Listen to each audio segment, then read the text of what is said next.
네, 매주 주말 여러분을 찾아뵙고 있습니다. 안녕하세요. 한밤의 기막힌 투자 주말 방송의 진행을 맡은 아나운서 박지연입니다. 저희 방송은 요즘 개인 투자자분들에게 핫한 미국 주식, 미국 ETF, 해외 선물에 대한 기초부터 심화 교육까지 또 해외 글로벌 증시 이슈에 대해서도 자세하게 안내해드리고 있습니다. 자, 그럼 오늘 미국 주식과 해외 선물에 대해 다뤄주실 김보낸 칼리의 칼리 전문가님 만나보겠습니다. 전문가님 안녕하세요. 네, 안녕하세요. 반갑습니다. 네, 이번 주 미증시는 연준이 금리 동결을 발표를 하면서 파월 의장이 스태그플레이션을 언급을 하기도 했는데요. 이에 따라서 저희가 앞으로 어떻게 투자 전략을 세워보면 좋을지 전문가님과 함께 알아보겠습니다. 전문가님, 이번 주 어떤 내용으로 준비해 주셨나요? 네, 이번 주는 사실 지금 일단은 우리가 좀 주요 빅 이벤트들이 일단 좀 많이 지나간 상황이에요. 그래서 주요 빅 이벤트가 이제 좀 거치고 나서 일단은 미중 회담에 따라서 일단은 앞으로의 방향성이 좀 결정되는데 사실상 굉장히 좀 투자하기 굉장히 좀 힘든 시기입니다. 그래서 현 내용에 대한 객관적인 판단 그리고 현 위치가 지금 어떤 상황인지 이런 부분들 좀 분석해서 많이 가져왔으니까 네, 많은 시청 부탁드리도록 하겠습니다. 네, 이번 주에도 높은 상승률 보여주신 우리 칼리 전문가님인데요. 전문가님과 함께 자세한 가격 전략, 투자 전략 세워보고 싶다 하시는 분들은 하단의 팍스통신망으로 들어와 주시면 되겠습니다. 자, 그럼 이제 이번 주 글로벌 증시 이슈 정다영 캐스터 통해서 알아봅니다. 네, 이번 주 주요 글로벌 이슈 짚어보겠습니다. 첫 번째는 5월 FOMC 예상대로 동결, 시장 반응은입니다. 미연준은 5월 FOMC 회의에서 기준금리를 4.25에서 4.5% 수준으로 유지하기로 결정했습니다. 만장일치의 결정이었고 시장의 예상과도 일치했습니다. 연준은 최근 경제 지표가 견조한 성장세를 보였다고 평가를 했지만 이 경제 전망의 불확실성은 더 커졌다고 진단했습니다. 파월 의장은 관세가 인플레이션에 미치는 영향이 일시적일 수도 지속적일 수도 있다며 이 명확한 데이터를 확인할 때까지는 기다리겠다는 입장을 밝혔습니다. 이번 결정은 전체적으로 중립적인 기조였다는 평가가 많았지만 일부 해외 투자은행들은 스태그플레이션 가능성을 경고하기도 했습니다. 관련해서 향후 미국 증시 흐름 전문가님과 자세히 이야기 나눠보도록 하겠습니다. 두 번째로는 트럼프 바이든 반도체 규제 간소화할 것, 이 호재인가 악재인가입니다. 트럼프 행정부가 바이든 정부 말기에 도입된 이 AI 반도체 수출 통제 정책을 철회하겠다고 발표했습니다. 이 소식에 기술주, 특히 엔비디아 주가는 즉각 반응하면서 상승세를 보였는데요. 지금부터 자세하게 살펴보도록 하겠습니다. 미국 로이터 통신 보도에 따르면 트럼프 행정부는 5월 15일부터 시행될 예정이었던 AI 반도체 수출 통제 조치의 시행을 중단하고 보다 단순한 새 정책으로 대체할 방침이라고 밝혔습니다. 이 규제는 한국과 일본, 대만 등 동맹국에 제한은 없고 중국과 러시아, 북한 같은 우려국은 수출을 금지하는 방식이었습니다. 그러나 트럼프 정부는 해당 정책이 지나치게 복잡하고 미국의 혁신을 저해할 수 있다는 이유로 전면 재검토에 들어갔습니다. 다만 중국에 대한 AI 반도체 수출 규제는 그대로 유지가 됩니다. 한편 이 소식이 전해진 7일 엔비디아의 주가는 3.1% 상승하며 마감했습니다. AI 반도체 산업을 둘러싼 지정학적 불확실성은 여전하지만 이번 조치가 글로벌 수요 확대 기대감으로 이어질지는 주목이 됩니다. 관련해서 칼리 전문가님과 자세하게 이야기 나눠보도록 하고요. 세 번째로는 애플 새로운 검색 엔진 도입, 구글 시대 이제 끝나나입니다. 오랜 시간 인터넷 검색 시장을 지배해온 구글의 시대에 균열이 생기고 있습니다. 이번에는 애플이 직접 나섰는데요. 사파리 브라우저에 이 AI 기반 검색 옵션 도입을 검토하고 있다는 소식입니다. 지난 7일 에디큐 애플 서비스 부문 부사장은 지난달 애플의 브라우저인 사파리의 검색량이 22년 만에 처음으로 감소했다고 밝혔습니다. 애플은 앞으로 사파리에 AI 검색 옵션을 추가할 계획이며 이를 위해 이미 일부 AI 기업과 접촉 중이라고도 밝혔습니다. 다만 기본 검색 엔진으로는 여전히 구글이 유지될 가능성이 높다고 덧붙였습니다. 그럼에도 불구하고 구글의 검색 독점 구조가 사실상 흔들리기 시작했다는 시장의 해석이 나오고 있습니다. 이 소식이 전해진 직후 시장은 즉각 반응을 했는데요. 구글 모에서 알파벳의 주가는 7.3% 급락, 애플도 1.1% 하락했습니다. 애플이 이 흐름을 어떻게 활용할지 앞으로의 전개가 주목됩니다. 관련해서 전문가님과 자세히 알아보도록 하고요. 마지막으로는 빅테크는 끝났지만 아직 한참 남은 실적 시즌 성적표는입니다. 먼저 디즈니가 시장을 깜짝 놀라게 했습니다. 디즈니는 1분기 실적 발표에서 이 매출과 주당 순이익 모두 시장 예상치를 상회했습니다. 이 같은 호실적에 디즈니는 2025년 회계연도 조정 EPS 가이던스를 상향하며 주가도 10% 이상 급등했습니다. 다음은 AMD입니다. AI 수요에 힘입어 1분기 매출과 EPS 모두 시장 기대를 웃돌았습니다. 데이터 부문이 핵심 성장축으로 이 해당 부문 매출은 전년 대비 57% 급증했습니다. 하지만 미국의 대중 수출 제한 조치로 인해 2분기 매출에서 약 7억 달러 손실, 연간 기준으로는 15억 달러 타격이 예상되면서 이 불확실성이 부각됐습니다. 이 여파로 AMD의 주가는 정규장에서는 하락했지만 시간 외 거래에서는 반등세를 보였습니다. 미국 완성차 업체 포트는 이 트럼프 대통령의 자동차 관세 정책으로 인해 약 15억 달러의 이익 감소가 예상된다며 연간 실적 전망을 철회했습니다. 이에 따라 포트 주가는 시간 외 거래에서 2.8% 하락했습니다. 마지막으로 팔란티어입니다.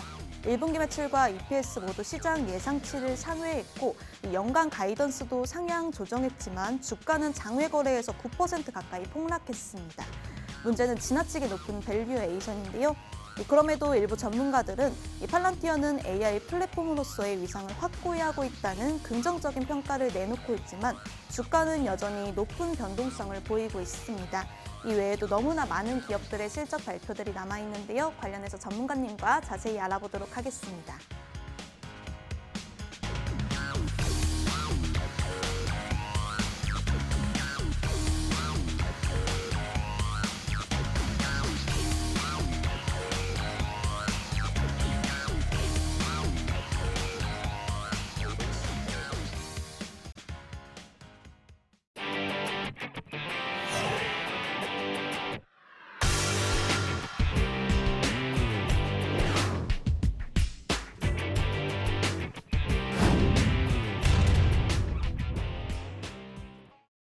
네, 이번 주 글로벌 증시 이슈 첫 번째 이슈부터 보면요. FOMC 결과 금리 결정은 3회 연속 동결로 나왔는데요. 계속되는 이 트럼프의 비난에도 불구하고 파월 의장은 본인의 견해를 굽히지 않았습니다. 또 이번 기자회견에서 자그마치 11번이나 기다려보자라고 언급을 했고 또 향후 불확실성에 대해서 예측하기 어렵다 이런 말을 하면서 시장의 불확실성은 좀 더 키웠습니다. 이에 따라서 이날 변동성이 또 지수가 심했고 지수 하락세도 보이기도 했는데요. 전문가님 이번 FOMC 결과 어떻게 보셨어요? 뭐 당연했던 결과였다 이렇게 좀 얘기를 드리고 싶습니다. 왜냐하면 지난주에도 비슷한 질문이 있었는데 사실상 이번 내용 자체는 무조건 동결인 거고 다음마저도 사실 동결 가능성이 높다라고 이미 지난주에 좀 언급을 드렸었어요. 그래서 이 내용들 한번 좀 같이 살펴보도록 하겠습니다. 자, 일단 파월의 금리 동결과 그리고 기다리자에 대한 내용 자체 11번이나 일단 그 멘트를 썼던 내용 자체가 사실상 지금 현 시장에 대한 내용 자체에서 좀 스태그를 유발을 할 수 있는 결과값이다 이렇게 좀 판단을 하는데 그럼에도 불구하고 지금 현재 시장 자체가 하락세를 계속적으로 이어가는 추세가 아니고 지난주에 이어서 지속적인 상승 흐름 자체를 계속적으로 또 보여줬었던 한 주였습니다. 자, 우리나라는 그래도 임시공휴일까지 해가지고 월화 휴장이었음에도 불구하고 자, 미증시 정말 탄탄하게 지금 좀 잘 버티고 있다라고 보시면 좋을 것 같아요. 자, 특징적으로 애플과 구글에서 조금 일부 낙폭은 좀 보여줬고요. 섹터 기준으로는 좀 헬스케어에서 안 좋은 모습을 좀 보여주긴 했는데 자, 그래도 전체 섹터 헬스케어 말고는 섹터 기준으로 전체적인 반등 흐름 자체를 잘 보여줬었던 한 주였다 이렇게 보시면 되겠습니다. 확실히 파월보다는 아직까지 트럼프 파워가 강하게 이어지고 있는 시장이다 이렇게 보시면 될 것 같고요. 자, 우리가 FOMC에 대해서 일단은 좀 자세하게 일단은 이번 내용 자체를 한번 좀 알아보도록 하겠습니다. 자, 일단 경제평가 내용 자체로 일단 좀 간단하게 보면 GDP 자체는 1분기 소폭 감소를 했고요. 민간 소비 자체는 3%대로 견고하다. 소비는 둔화되고 장비 및 무형자산 투자는 반등하는 흐름 자체 보여줬다. 그리고 월 평균 15.5만 개의 고용 창출. 그래서 지금 현재 어떤 상황이냐? 실업률은 지금 아직 고용 자체는 나쁘진 않아요. 라고 얘기를 하는 거고요. 자, 임금. 그리고 우리가 좀 PC에 대한 내용 자체, 인플레이션에 대한 내용 자체로 일단 좀 살펴본다라고 하면 일단은 헤드라인 같은 경우는 2.3% 그리고 코어 쪽 같은 경우는 2.6%대를 기록하면서 뭐 단기적으로는 조금 반등은 좀 보여줬지만 우리가 원하는 2%에 근접하고 있다 이렇게 좀 긍정적으로 얘기를 하고 있어요. 사실 지난번 같은 경우는 조금 싸우자 분위기였거든요. 트럼프도 막말을 계속하고 파월 같은 경우도 이 모든 내용들 자체가 트럼프 탓이에요. 트럼프가 관세 때문에 이렇게 지금 시장 자체를 망쳐놓고 있어요. 약간 이런 뉘앙스로 이제 좀 얘기를 했다라고 하면 이번에 좀 완화적인 태도를 좀 보여줬죠. 그러니까 사실 뭐 동결은 하긴 했는데 생각보다 멘트나 이런 부분들 본다라고 하면 괜찮다. 어떻게 보면 시장 괜찮다. 뭐 인플레이션도 지금 현재 수준 자체는 괜찮고 고용 자체도 괜찮아라고 얘기를 하고 있는 거예요. 그런데 지금 현재 동결은 유지하고 있는 상황이죠. 왜냐하면 이 동결에 대한 내용 자체 아직까지도 이 부분에 대한 내용 자체가 가장 또 중요하다. 관세 영향, 물가 상승 그리고 성장 둔화 그리고 실업 증가 가능성이 있는 상황이잖아요. 그러니까 이 관세에 대한 영향 자체가 사실 아직까지는 뭐 이렇다 저렇다 판단할 수 있는 근거가 안 됐고 지금 뭐 보시면 아시겠지만 90일 유예만 가져왔고 중국과에 대한 내용 자체가 확실하게 명확하게 떨어지지 않았기 때문에 파월 입장에서 연준 입장에서는 동결에 대한 내용 자체를 충분히 어필할 수 있는 근거가 됐었던 내용이었다라고 보시면 될 것 같아요. 근데 이제 좀 제가 드리고 싶은 얘기는 뭐냐면 이미 작년에 금리 인하를 시작을 했었잖아요. 거기에 따라서 올해 원래도 사실 뭐 트럼프가 되든 안 되든 연준 입장에서는 굉장히 큰 고민이었을 거예요. 작년 같은 경우는 좀 선제적인 금리 인하를 가져왔고 올해 상반기까지는 연준이 욕을 먹더라도 어떻게든 금리 동결로 끌고 가려고 했었던 전략은 제가 봤을 때는 이미 정해져 있었던 결과인데 사실 트럼프의 이런 행보 자체가 연준 입장에서는 땡큐다. 왜냐면 욕을 먹을 수 있었던 모든 내용들이 연준이었었다가 그 타깃이 지금 트럼프로 바뀌었어요. 그래서 워낙 시장을 지금 강하게 흔들다 보니까 이런 내용들 자체가 연준의 영향권이 지금 굉장히 좀 적은 상태로 본인들이 하고 싶은 내용대로 일단은 계속적으로 이어가지고 있다. 이렇게 보시면 될 것 같습니다. 자, 일단은 또 우리가 동결 내용 자체는 사실 좀 뻔했어요. 좀 동결 가능성이 이미 페드워치 데이터에서 90% 이상까지 이제 올라왔었던 상황이었고 이미 지금 일단 동결이었다 생각할 수 있는데 중요했었던 거는 이제 3시 30분 이후에 파월의 기자회견이었죠. 파월이 이제 이번에도 좀 강한 스탠스로 일단은 좀 발언을 이어갈지 이 부분에 따른 중요한 내용 자체가 있었는데 자, 지금 일단은 뭐 관세 효과 여전히 불확실이 있다. 불확실성이 있어서 방향성 아직 결정하기 어렵다. 그리고 이제 이런 인플레이션 지금 이제 잘 조정되는 모습이기 때문에 일단 서두르면서 일단 금리 인하 이런 부분들을 좀 가져가지 않을 것이다라는 얘기를 좀 가져왔어요. 자, 연착륙 가능성에 대한 질문을 좀 받았었는데 관세 지속 시에 1년간 진전 없을 수도 있다라고 얘기를 했고요. 그리고 이제 금리 인하 가능성에 대한 내용 자체는 여전히 데이터가 부족하다라는 얘기를 했어요. 그러니까 금리를 이미 앞에서 새벽 3시에 금리를 동결을 가져왔죠. 그 다음에 기자회견이요. 근데 그 다음 기자회견에서도 아직 명확한 데이터가 부족하다라는 얘기, 기다리자라는 얘기를 계속적으로 썼던 만큼 다음 FOMC가 6월 달 금리 결정이 있는데 이 부분마저도 굉장히 좀 불투명해진다. 그래도 이제 어떻게 보면 3월 금리 이나 가이던스 자체가 이제 바뀐 것이냐라고 했었을 때 아예 이제 좀 다음 SEP까지는 좀 판단을 보류할 것이다. 이런 얘기를 좀 가져왔어요. 자, 그래서 우리가 지금 현재 일단은 좀 본다라고 하면 좀 뻔한 내용이에요. 계속적으로 똑같은 내용 자체, 데이터가 좀 부족하다, 아직 조금 더 기다려야 된다, 이런 얘기를 좀 가져가고 있고요. 일단 연임에 대한 내용 자체에서 질문까지 좀 받았었는데 일단 파월이 뭐 꽉 채운다라고 하면 이번까지 가져간다라고 하면 내년 5월까지 이제 임기가 있는데 지금 자체는 생각하고 있지 않다. 현재 임무에 집중할 것이다. 나 지금 현재 계속 동결 가져가고 현재 지금 연준의 스탠스 변화 없이 계속적으로 이어갈 것이다. 그리고 뭐 하나의 뭐 또 질문 중에 좀 중요하다라고 생각해 볼 수 있는 거는 트럼프 대통령 간의 미팅 요청 여부 이런 질문을 좀 받았었는데 연준 의장이 대통령에게 요청한 일은 없다. 그래서 뭐 대통령이 이제 뭐 불러주면 여기에 따라서 뭐 응답을 하겠다 이런 식의 내용 자체는 있었는데 사실 만남을 가져가는 건 쉽지는 않을 것 같아요. 트럼프 자체에서도 리스크가 클 수밖에 없겠죠. 왜?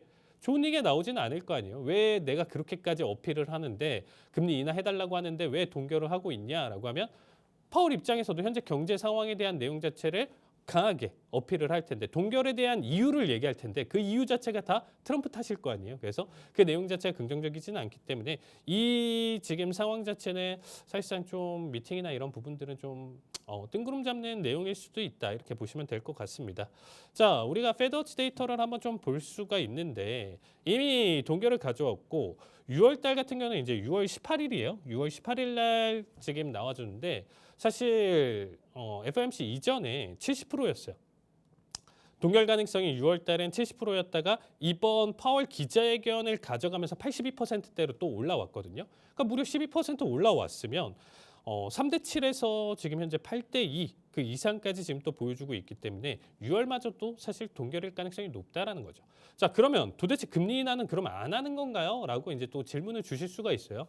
올해 기준으로 본다라고 하면 상반기 기준으로는 그냥 무조건 스탑이에요. 상반기 기준으로는 스탑이고 자, 7월 30일이 지금 일단 좀 중요한 체크 포인트가 될 수가 있어요. 자, 7월 30일 기준으로 본다라고 하면 동결 가능성이 아닌 금리 인하 가능성이 52%대로 올라와 있거든요. 그러니까 사실 올해 금리 인하 2번 한다라고 했었고 여기에 대한 스탠스 변화가 없기 때문에 선제적인 금리 인하 자체는 7월 30일의 가능성이 가장 높다라고 보시면 될 것 같아요. 저 역시도 그 이상의 끄는 것 자체는 사실 리스크가 있다라고 봐요. 그래서 6월 달까지는 동결, 7월에서부터 이제 금리 인하를 가져가는데 이 금리 인하를 가져가고 나서부터 이제 또 물가 흐름을 본다라고 하면 10월 말까지는 계속적으로 나머지도 사실 이제 한 번에 금리 인하 가져가고 나서 동결을 가져가고 연말인 12월 10일 날 이때 이제 금리 인하를 하냐 마냐는 사실 정말 이제 마지막 결정일 가능성이 높다. 그래서 카드를 7월까지 건너뛴다라고 하면 3번 중에 2번이기 때문에 뭔가 좀 확정적이에요, 카드가. 그래서 사실상 이제 7월 달에 한번 또 보여줄 것이고 그다음에 이제 연말 3번 기준으로 본다라고 하면 12월까지는 좀 낄 가능성이 높다. 이렇게 보시면 될 것 같아요.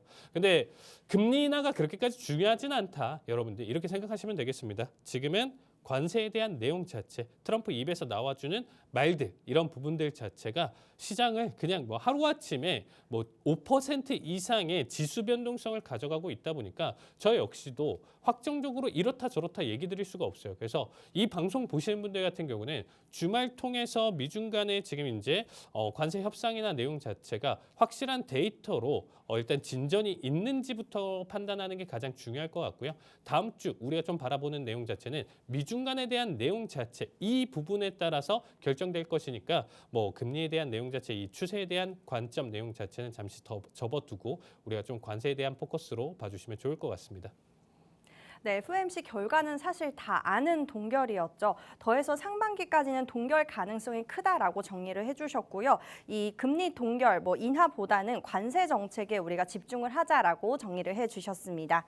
네, 다음 질문으로 보면요. 과거 바이든 정부에서 시행을 했던 이 반도체 규제, 중국뿐만이 아니라 중국으로 간접적으로라도 이 유출 우려가 있는 국가들에 대해 상당히 세부적으로 규제가 있었는데요. 중동으로도 수출 제한이 있었죠. 이런 부분을 트럼프 대통령은 규제를 다시 단순화해서 재정비하겠다 이렇게 말을 했는데 이날 시장이 호재라고 생각을 해서 일단은 지수가 크게 상승을 했는데요. 전문가님, 트럼프가 새로 구성하는 이 반도체 규제 시장 기대만큼 호재라고 저희가 봐야 할까요? 아니면 좀 불확실하다 봐야 할까요? 일단 지금 현재 이 내용 자체가 지금 일단 시장이 좀 언급이 됐었을 때 네. 시장에서 이제 또 급반등을 또 보여줬어요. 왜냐면 반도체 섹터가 지금 워낙 시장을 지배를 하고 있거든요. 뭐 알만한 기업들 AI, 반도체, 엔비디아 뭐 주축으로 해가지고 나머지 기업들 AMD 할 것 없이 사실상 지금 시장 자체를 좀 이끌어가는 게 M7 아니면 반도체잖아요. 그렇죠? M7 반도체 거기에서도 이제 AI 기준으로 조금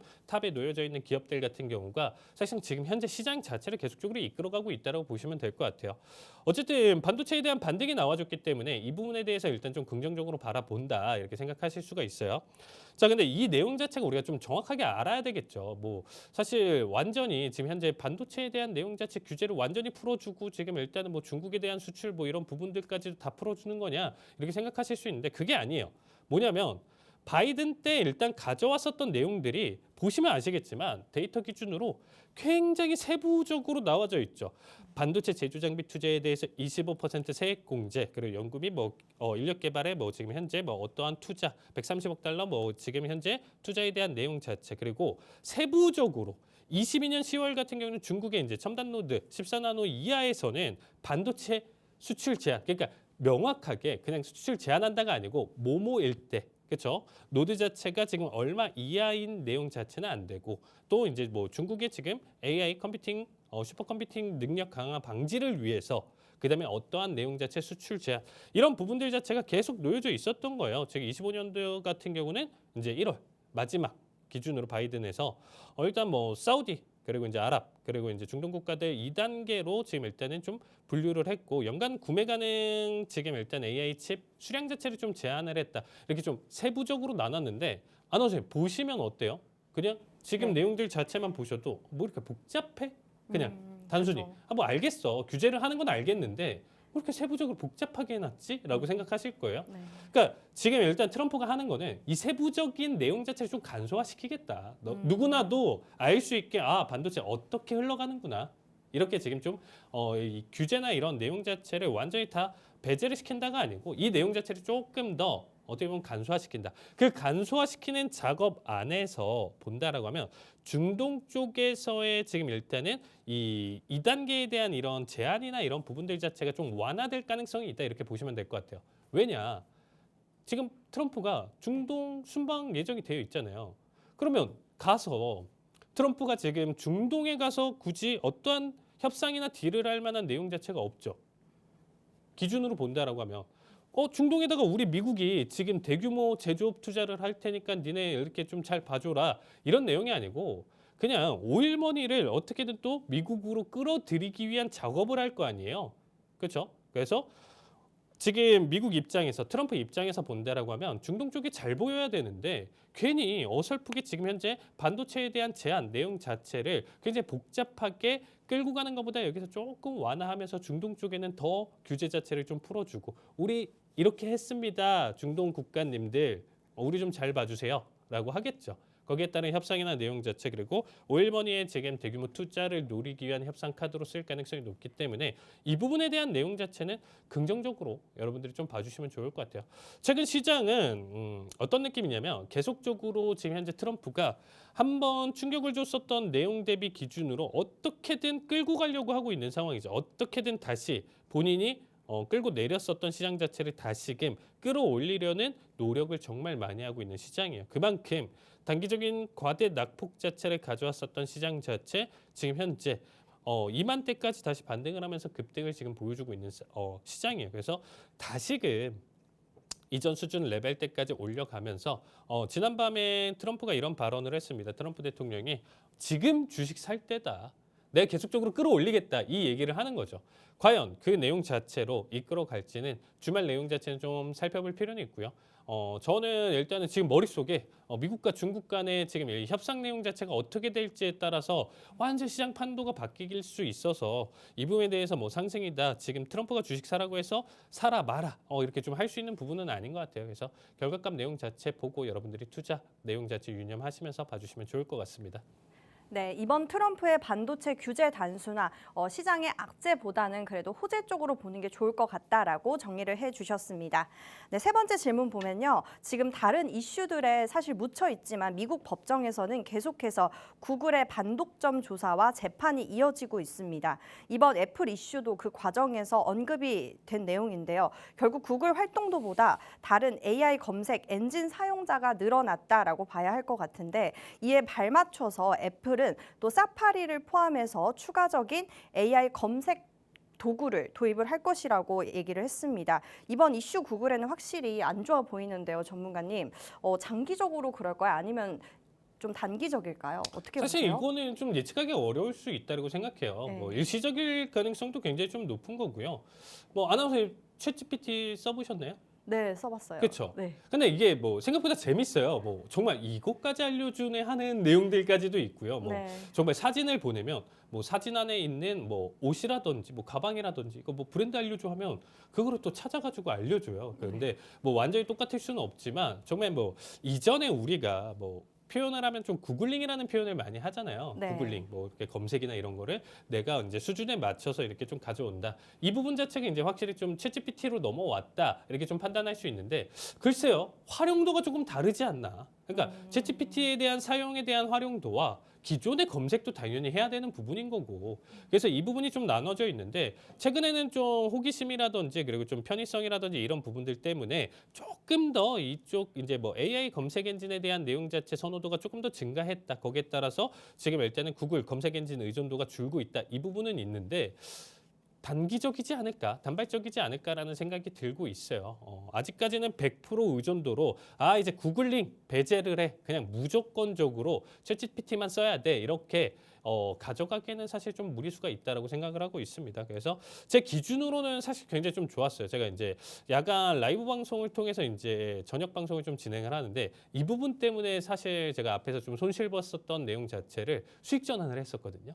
단발적인 이슈 때문에 이제 급락을 좀 보여주면서 이 부분 때문에 이제 좀 제가 생각했었던 숏 투자에 대한 내용 자체가 맞아 떨어지면서 하락을 일단 단기적으로 좀 이끌어갔었던 이슈였었는데 사실 이 부분은 뭐 지금 우리가 미래로 봤을 때 이제 구글 안 돼 이렇게 좀 판단하시기에는 좀 아직 이르다 이렇게 좀 단정 좀 지을 수 있을 것 같고요.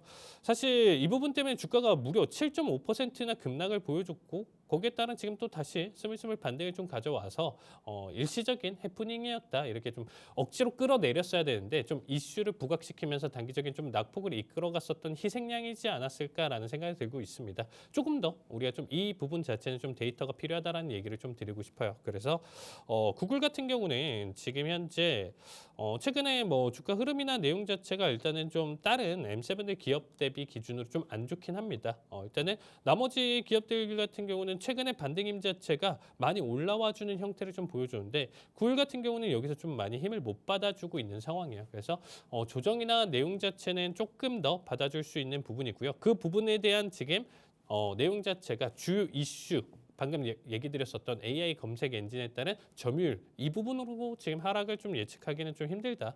나머지 그냥 이슈로 제가 일단은 단기적인 좀 조정 자리 값에 놓여져 있다. 이렇게 좀 봐주시고요. 구글 투자에 대한 내용 자체는 저는 $120 내용 자체 좀 언더로 좀 와준다라고 하면 여기서 한 번 더 단기적으로 일단 우리가 매수 타이밍을 좀 봐줄 수 있는 구간이다. 이렇게 봐주시면 좋을 것 같습니다. 네, 현재 구글 단기적 이슈로 보이기 때문에 구글의 주가 $120에 부근을 했을 때 우리가 매수를 해봐도 좋을 것 같다라고 정리를 해주셨습니다. 추가적인 내용 필요하신 분들은 하단의 팍스 통신망으로 들어와 주시면 되겠습니다. 네, 마지막 질문 보면요. 실적이 상당히 엇갈리는 모습입니다. 팔란티어의 경우에는 호실적 발표에도 불구하고 이 정부 지출 감소와 또 너무 높은 PER로 인해서 차익 실현이 이번에 나온 것 같고요. 디즈니는 깜짝 실적에 최근 들어서 가장 큰 상승세를 보인 것 같습니다. 더해서 AMD도 이 엔비디아에 밀려서 항상 2인자의 자리를 하고 있었는데 주가 상승으로 이번에 기염을 토하기도 했는데요. 이외에 전문가님 많은 실적 발표가 있었잖아요. 네. 저희가 이 중에서 좀 노려볼 만한 기업 있을까요? 진짜 어렵습니다. 네. 일단 좀 어려운데 추세 지속이나 내용 자체로 본다라고 하면 지금 그나마 지금 좀 얘기 드릴 수 있는 거는 팔란티어 괜찮다. 이게 좀 어렵긴 한데 괜찮아요. 왜냐면 지금 얘기하신 것처럼 주가가 한번 급락을 가져왔었잖아요.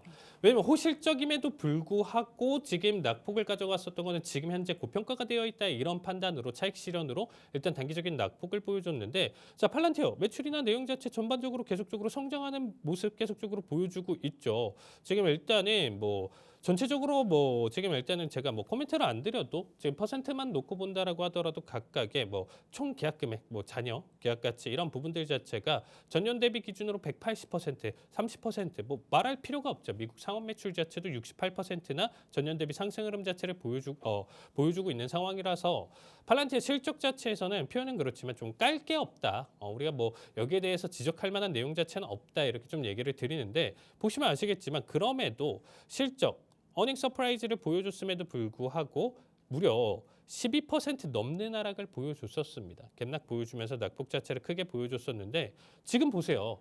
지금 일단 이 갭락 보여줬었던 내용 자체를 단 이틀 만에 메꿨거든요. 어제자 무려 거의 8% 상승 흐름 자체를 보여줬어요. 그러니까 이 실적에 대한 차익 실현 매물은 지금 단기적인 해프닝인 거고 제가 지금 좀 노려볼 만한 거는 장기적으로 본다라고 하면 나쁘진 않다. 전고 테스트에서 한번 지금 휩소 자리값을 맞춰줬다라고 좀 볼 수가 있고요. 오히려 이번 전고 돌파 타이밍은 한번 좀 기대해 볼 수 있다. 우리가 단타성으로 노려보시는 분들도 괜찮을 것 같고요. 내가 그래도 팔란티어에 대한 내용 자체를 좀 본다라고 했을 때 괜찮다 판단하면 130달러를 차라리 지금 기준에서 무조건 사라가 아니고요. 130달러 이상까지 131, 132달러 이렇게까지 좀 올라가는 형태가 좀 보여준다라고 하면 오히려 여기서부터 추가적으로 따라 들어가는 매수를 지금 진행. 그래서 이런 거를 우리가 좀 돌파 매수 관점으로 일단 좀 바라볼 수 있는데 나쁘지는 않다라고 생각하고 있습니다. 기업 기준으로 본다라고 하면 뭐 팔란티어 쏟아진다라고 하면 나머지 좀 뭐 AI 반도체 뭐 할 것 없이 전반적인 시장 자체가 크게 조정이 나와 줄 거예요. 그래서 현재 시장 자체를 아예 내가 비관적으로 바라보면서 숏으로 무조건 투자하겠다 하시는 분들 아니다라고 하면 뭐 팔란티어 지금 현재 기준으로 뭐 나머지 종목들보다는 오히려 상승 탄력이나 내용 자체를 단발적으로 좀 크게 보여줄 수 있기 때문에 나쁘지 않다라는 얘기를 좀 드리고 싶고요. 자, 포드 같은 경우는 지금 일단 총 매출, 순이익, 조정, 지금 현재 뭐 잉여 현금 흐름 이런 부분들 자체가 사실 전체적으로 다 안 좋아요. 그렇죠? 포드 같은 경우는 지금 실적 자체가 안 좋은 상황으로 계속적으로 나와주고 있고 우리가 이제 포드도 우리가 이제 전기차에 대한 지금 현재 모델들 계속적으로 좀 나와주면서 전기차로서의 좀 변모를 가져왔다가 이것도 사실 많이 후퇴를 한 상황이죠. 그래서 매출적인 측면을 본다라고 하면 뭐 거의 20배 정도 차이가 나요. 내연기관차랑 지금 현재 그래서 지금 현재 내용 자체로 본다면 포드 내용 자체는 좀 많이 안 좋다. 포드 지금 일단은 최근 주가 흐름 자체 보면 그만큼 안 좋다라고 좀 판단할 수 있는데 제가 이 종목에 대한 내용 자체는 작년 3월 그래서 포드가 조금 이슈가 되면서 단발적인 좀 급등을 가져갈 수 있는 자리값 기준으로 제가 좀 자리값 잡았었던 내용 자체에서 딱 여기까지다라고 얘기 드렸어요. 그러니까 한 15달러 선까지를 제가 좀 그리면서 이때 당시 좀 상승 가능성이나 내용 자체를 좀 분석을 드렸었는데 여기 이상부터는 지금 계속 밀리고 있잖아요. 그러니까 현재 전체적으로 지금 좀 안 좋은 상황이고 좀 빗각으로 지금 일단은 나와주는 이 지금 넥라인 추세 라인대를 계속적으로 돌파하지 못하기 때문에 상승에 대한 전환 내용 자체는 지금 현 시장에서 굉장히 좀 어렵지 않나라는 생각이 좀 계속적으로 드리고 싶습니다. 그래서 포드 지금 현재 보유하고 계신 분들 같은 경우는 좀 비관적이지만 11달러를 넘어서기는 좀 힘들 것 같아요. 그래서 지금 10.28달러대까지 올라와준 이 시점 자체가 좀 마지노선일 가능성이 높다. 실적 자체나 내용 자체 기대값도 좀 많이 떨어져 있는 상태고 단기적으로 좀 본다라고 하더라도 저는 좀 안 좋다라고 생각하고 있고요. 자, 그리고 AMD 같은 경우는 지금 일단 좀 나쁘진 않아요. 나쁘지 않은 흐름 자체 보여주면서 오히려 실적까지 지금 일단 현재 가져간 상태에서 일단 좀 반등 흐름 자체 지금 일단은 좀 가져가는 형태 보여주고 있는데 글쎄요 지금 주가 낙폭이나 내용 자체로 일단 좀 살펴본다라고 하면 AMD는 제가 이전에도 58달러대까지 떨어지면 여기서부터 일단은 좀 우리가 타이밍을 좀 보자. 그래서 지금의 반등 자체가 지금 일단은 그래도 바닥 대비 77달러 대비 기준으로 급등을 좀 보여줬었는데 추세상 기준으로 본다라고 하면 지속적인 하락을 아직까지는 계속적으로 좀 요구하는 자리값이다라고 보시면 될 것 같아요. 단발적인 이슈로 저는 급등이었다고 생각하고 있고요. 오히려 AMD 살 바에는 엔비디아 사자 이런 주의로 일단 좀 봐주시면 좋을 것 같습니다. 자, 마지막으로 지금 일단은 우리가 좀 바라볼 수 있는 거 디즈니 이슈가 있었어요. 이제 뭐 사실 현재 지금 일단은 실적이나 내용 자체 좀 나쁘지 않게 전반적인 일단 상승 흐름 자체를 일단 좀 보여줬다라고 보시면 될 것 같고요.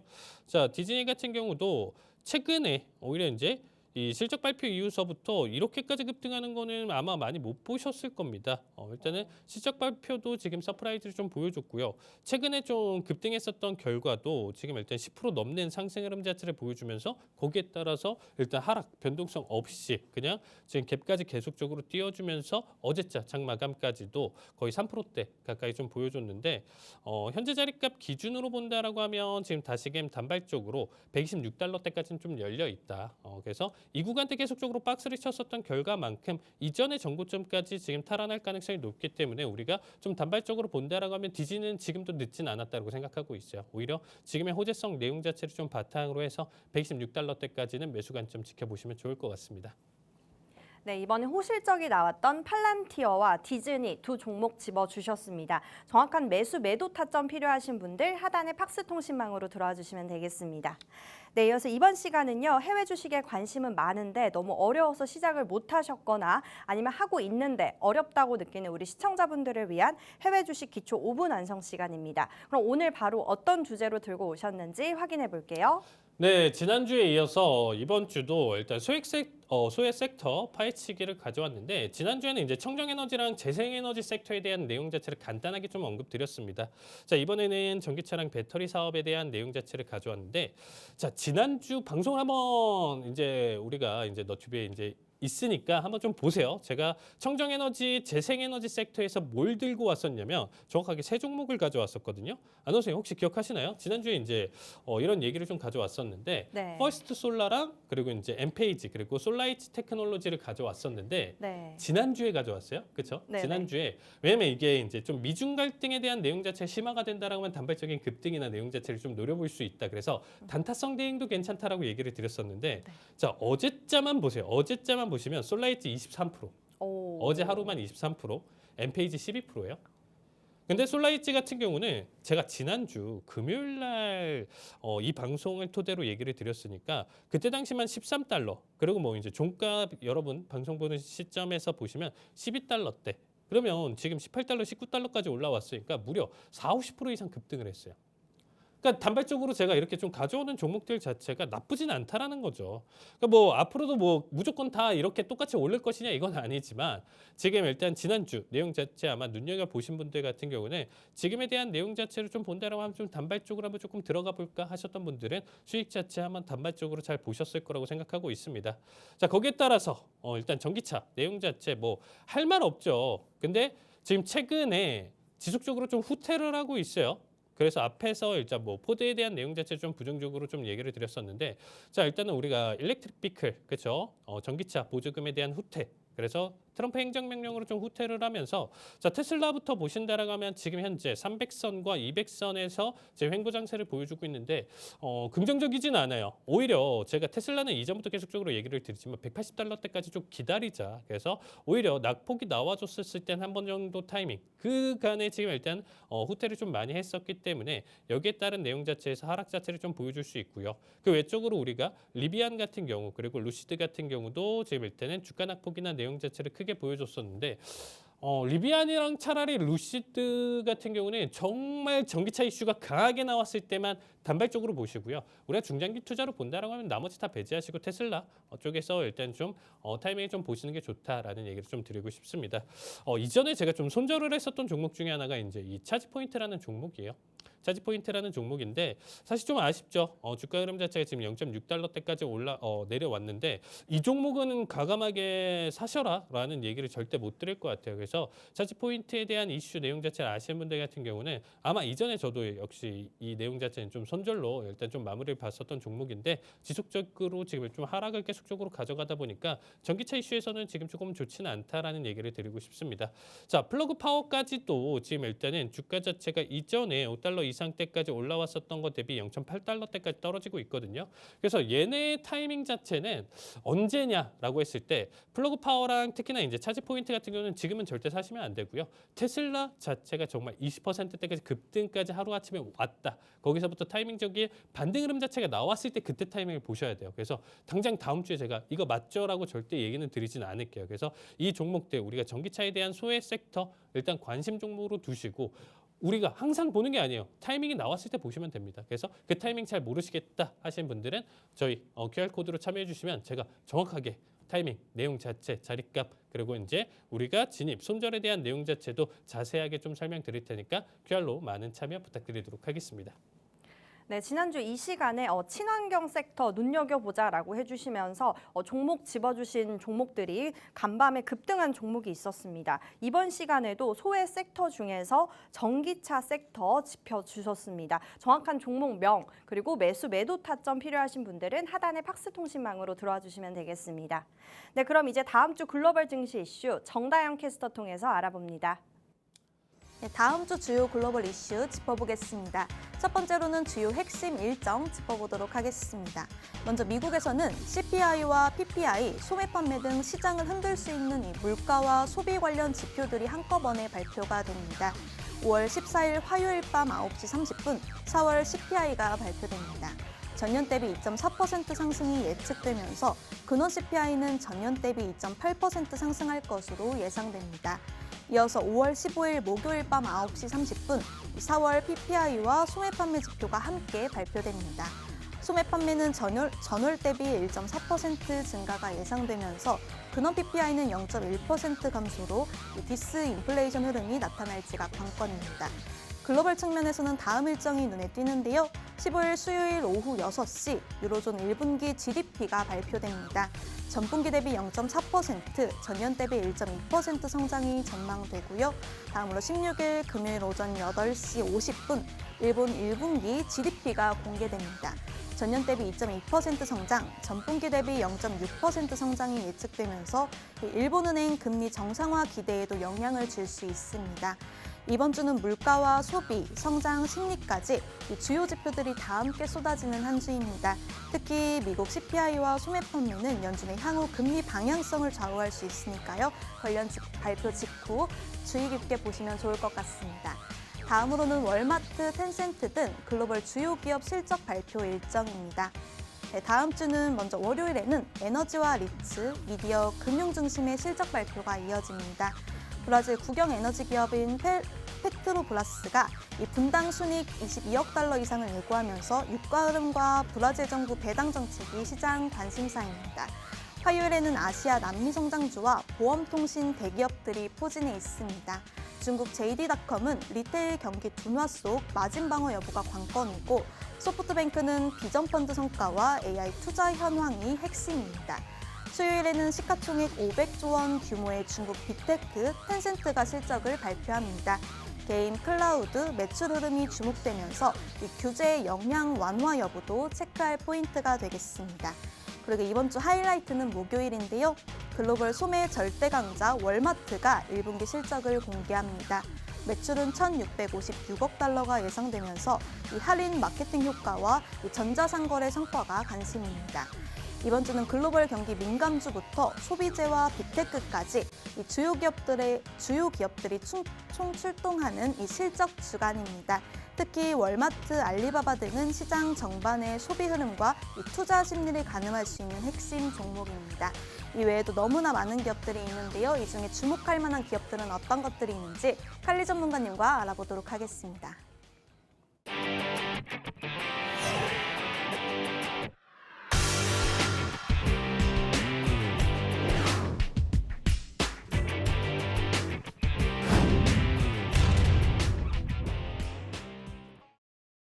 네, 다음 주 증시 이슈 첫 번째 질문부터 보면요. 시장에 가장 관심이 큰 지표 구간일 것 같은데요. 물가 지표 구간입니다. 특히나 전문가님이 지난번에 강조를 하셨듯이 이 관세가 적용된 후의 지표가 중요하다라고 해주셨는데요. 전문가님, 이번 물가 지표 어떻게 보실까요? 당연히 중요하죠. 왜냐하면 네. 관세가 적용된 상태에서 반등을 만약에 크게 보여준다라고 하면 정말 트럼프 탓이 되는 거예요.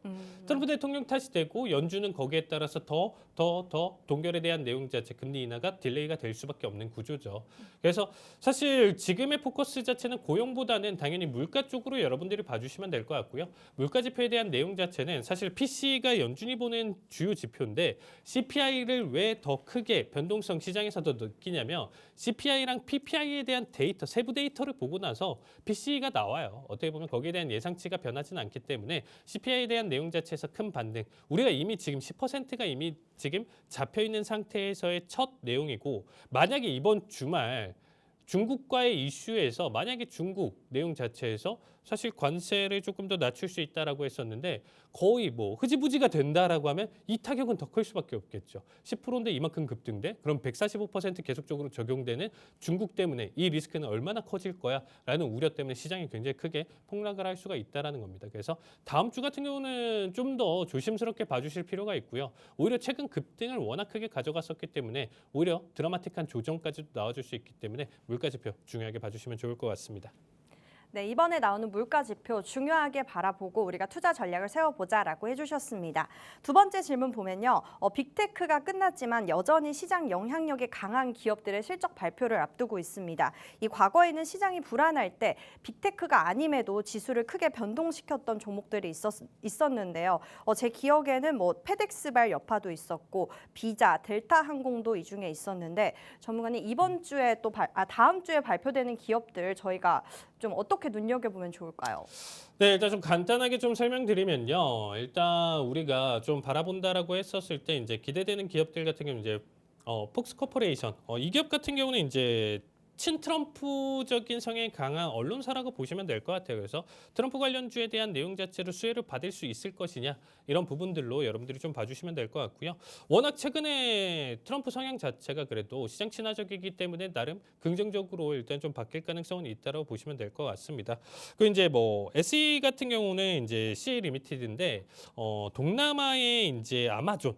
미국의 이제 아마존이라고 보시면 될 것 같아요. 지금 주가 보시면 지금 급등 내용 자체를 좀 크게 계속적으로 보여주는 만큼 실적에 대한 기대를 굉장히 좀 크게 가져간다라고 보시면 될 것 같습니다. 상승에 대한 내용 자체 계속적으로 좀 보여줄 수 있다라고 보시면 될 것 같고요. 자, 월마트가 가장 중요하겠죠. 다른 건 일단 시간이 없어서 일단 좀 배제를 하고 좀 본다라고 하면 월마트 역시 지금 일단 시장에 대한 기대감 자체가 계속적으로 지금 최근에 반등 흐름 자체를 잘 보여줬다라고 보시면 될 것 같아요. 오히려 뭐 지난 실적도 일단 데이터로 봤었을 때는 나쁘진 않았었는데 거기에 따라서 주가 단기적인 낙폭 흐름 자체 보여줬었고 지금 다시금 기대감에 대한 내용 자체 충분히 받쳐주고 여기에 따른 실적 결과가 앞으로 우리가 지금 일단은 트럼프의 정권에 따라서 우리가 이제 앞으로의 소비 심리나 내용 자체를 바라볼 수 있기 때문에 월마트 같은 경우는 뭐 이렇다 저렇다보다는 여러분들이 데이터로 보시면서 지표와 같은 결과값으로 봐주시면 좋을 것 같습니다. 네, 다음 주 실적 발표 예정인 기업 중에 월마트 짚어주셨습니다. 자, 그럼 이제 저희 방송의 마지막 코너입니다. 글로벌 마켓 투자의 하이라이트라고 할 수 있는 해외 선물 기초 5분 시간인데요. 국제 유가, 미국채, 유로화와 달러화, 그리고 천연가스, 골드뿐만이 아니라 나스닥과 S&P 500 지수 상승과 하락에도 우리가 수익을 볼 수 있는 해외 선물인데요. 지금 바로 우리 전문가님이 쉽게 풀어드리도록 하겠습니다. 네, 일단은 지금 우리가 이제 해외 선물에 대해서 일단 좀 얘기를 드렸을 때 이제 좀 인과관계를 조금 알아주셔도 굉장히 좋을 것 같아요. 그래서 제가 일단은 가장 중요한 거는 최근에 가장 이슈가 됐었던 것 중에 하나가 뭐냐면 달러 인덱스에 대한 흐름입니다. 달러 인덱스, 달러에 대한 가치가 계속적으로 꺾인다. 이렇게 된다라고 하면 지금 현재 100이탈, 다시금 반등을 좀 보여주고 있지만 굉장히 좀 위태위태하죠. 100 언더로 잡아줬을 때는 이 추세 자체가 굉장히 좀 크게 무너질 가능성은 있다라고 보시면 될 것 같아요. 트럼프 리스크나 지금 현재 미국의 브랜드에 대한 파워 내용 자체가 굉장히 좀 악화되고 있는 만큼 지금 달러 인덱스에 대한 여러분들 추세 자체를 놓고 보면서 우리가 투자에 대한 아이디어 내용 자체를 판단할 수가 있다고 보시면 될 것 같아요. 결국에는 이 내용 자체가 지속이 된다라고 하면 현재 내용 기준으로 달러에 대한 가치가 계속적으로 떨어진다. 그렇게 됐었을 때 여기서 가장 크게 반등할 수 있는 거는 유로예요. 그래서 유로화에 대한 반등 내용 자체 투자를 여러분들이 보실 수가 있고요. 달러에 대한 내용 자체가 약세가 됐었을 때 또 하나 지금 우리가 또 기준점으로 볼 수 있는 게 나머지 원자재 시장들의 반등입니다. 그래서 최근에 어떻게 보면 눌렸었던 내용 기준으로 좀 체크를 해본다라고 하면 원유 같은 경우가 지금 60달러대에 놓여져 있잖아요. 그러니까 원유 같은 경우가 지금 다시금 달러 인덱스의 지속적인 하락 내용 자체로 본다라고 하면 지금 현재 단기적으로만 그려지더라도 현재 가격대 기준으로 본다면 10% 상승 흐름 자체를 보여줄 수가 있거든요. 그럼 원자재 같은 경우 직접적인 선물 투자를 볼 수가 있고요. 거기에 따른 레버리지를 가져갈 수 있는 각각의 ETF, ETN을 우리가 투자로 볼 수가 있습니다. 레버리지가 있는 만큼 2배, 3배까지 본다라고 했었을 때 단기적으로 20%, 30%까지 수익을 좀 볼 수가 있겠죠. 자, 상반된 내용 자체, 디커플링이라고 표현을 하는데 달러가 계속적으로 하락하는 만큼 지금 여기서 상승 흐름 자체를 보여줄 수 있는 종목들입니다. 그런데 지금 일단 구리라든지 그리고 이제 골드라든지 이런 종목들 같은 경우는 지금 보시면 아시겠지만 이미 자체적인 내용들 때문에 급등 흐름 자체를 보여줬죠. 그럼 아나운서님, 네. 달러가 떨어진다라고 해서 얘네는 계속 고점을 그리면서 이미 많이 올라왔어요. 네. 또 올라갈까요? 올라갈 수는 있겠지만 굉장히 좀 힘들겠다. 그리고 이제 어떻게 보면 여기에 대한 내용 자체가 들어가는 자본들 자체가 훨씬 더 부담스러울 수 있기 때문에 나머지 산업 원자재, 우리가 뭐 팔라듐이 됐든 니켈이 됐든 이러한 지금 부수적인 원자재들에 대한 투자를 여러분들이 바라보실 수 있다는 거예요. 그 부분 자체가 꼭 선물에 대한 내용 자체가 아니더라도 선물 리스크가 있기 때문에 여러분들한테 추천드리는 게 아니에요. 직접적으로 처음 안 하시는 분들 같은 경우는 ETF랑 ETN 투자를 좀 바라보시면서 지금은 조금 더 원자재에 대한 내용 자체를 조금 살려볼 수 있는 타이밍이다. 트럼프가 정말 미국의 브랜드 신뢰를 회복한다라고 하면 이 내용 자체가 틀리겠지만 저는 오히려 회복보다는 지금 현재 내용 자체가 다시금 악화될 가능성에 대한 내용 자체를 조금 더 높이 평가를 하면서 우리가 원자재 시장에 대한 반등 내용 자체를 여러분들이 살펴보셨으면 좋겠습니다. 네, 달러 약세에 따른 원자재 쪽으로 우리가 바라보자라고 정리를 해주셨습니다. 네, 오늘 저희가 준비한 내용은 여기까지입니다. 본 방송에서 제공되는 정보는 투자 판단에 대한 참고 자료일 뿐이며 해당 종목에 대한 상승과 하락은 보장드리고 있지 않습니다. 저희는 다음 시간에 뵙도록 하겠습니다. 시청해주신 여러분 고맙습니다.